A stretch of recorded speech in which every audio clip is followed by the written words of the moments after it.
La phase équinoxiale se distingue de la phase solsticiale en ce que la phase solsticiale tourne autour d'une personne et la phase équinoxiale tourne autour d'une méthode et d'un système, et d'un lieu et d'un outil. Par conséquent, en phase équinoxiale, ce ne sont pas les gens qui apparaissent au premier. On n'a pas une fascination pour une personne. On a un intérêt pour un outil, pour un modèle.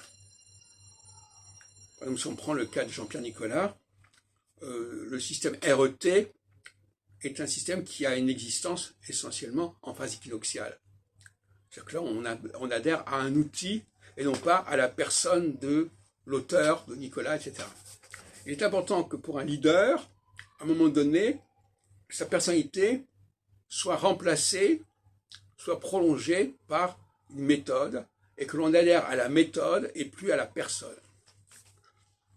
En 78, en début de phase équinoxiale, parmi d'autres, 15 ans avant 93, où il y a une autre phase équinoxiale, etc., etc.,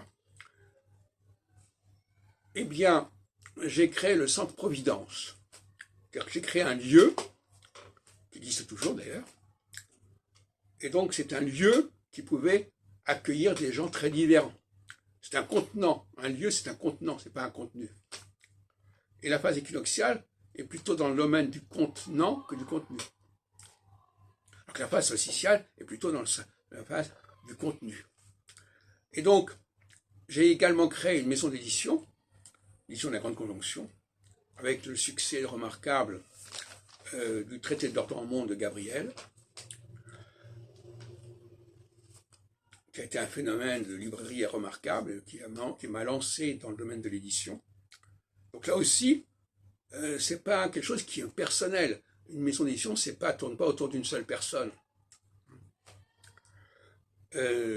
En 2008, phase équinoxiale, j'ai créé Téléprovidence, où j'ai filmé diverses personnes.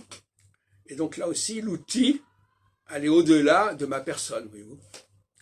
En revanche, en phase solsticiale, il faut davantage se mettre en avant. Le leader ne peut pas se cantonner à parler d'une méthode. Les gens ne peuvent pas se contenter de la méthode, du lieu, du contenant.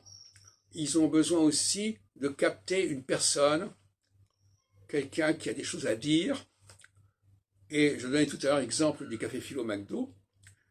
La phase sociale dont on est sorti, une phase où j'ai animé chaque semaine des cafés philo, des discussions, etc. Donc là, on n'était pas au niveau d'une méthode, on était au niveau d'une personne. C'est moi qui étais l'animateur, c'est moi qui donnais les sujets, c'est moi qui organisais les débats. Vous comprenez la dualité? Et par exemple, là, si on prend la vie politique, on passe d'une période solsticiale où le président public doit d'abord être dans la présence, dans le présentiel, et en revanche, en phase équinoxiale, on peut être davantage dans le distanciel, si on peut dire. C'est-à-dire qu'on propose des réformes, mais qui vont, comme la réforme des retraites, mais comme d'autres choses qui pourront apparaître au cours des 6 prochaines années, qui a duré, la théorie équinoxiale étant de 7 ans.